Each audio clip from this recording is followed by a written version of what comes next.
September was a contraction. That means the economy shrunk.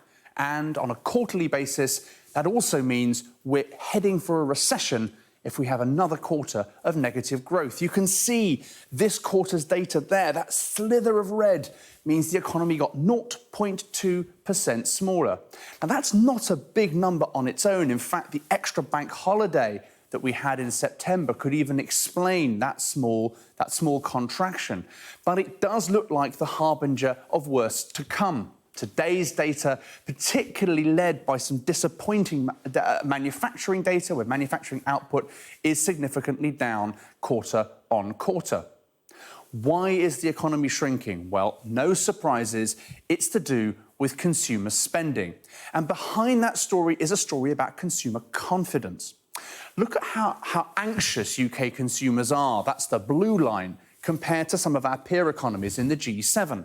While everyone is feeling the cost of living crisis, UK households are feeling it worst of all. A combination of rising energy prices, rising cost of food and fuel, and of course, the ongoing effects of those difficult inflation and interest rate numbers. The effect of that downturn in consumer sentiment is being felt at the tills. If we have a look at what people are spending their money on today, we can see that essential spending is up. Now, of course, that is a function of the fact that inflation is 10%. So we're not spending less on essentials, we're spending more because everything costs more.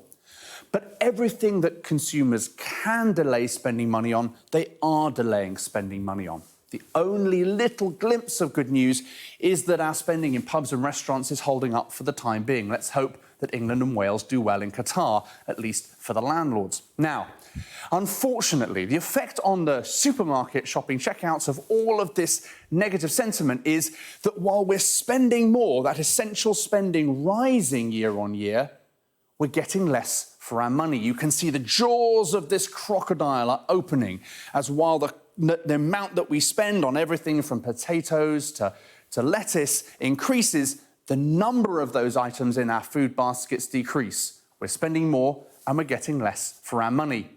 Put this picture together and looking forward, it's not a pretty picture. The Bank of England's expectations now is for one of the worst recessions on record.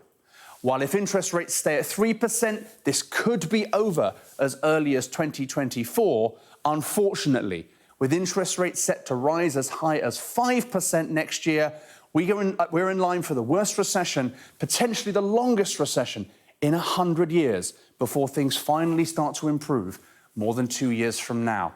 Not a pretty picture for Rishi Sunak and Jeremy Hunt as they prepare their statement.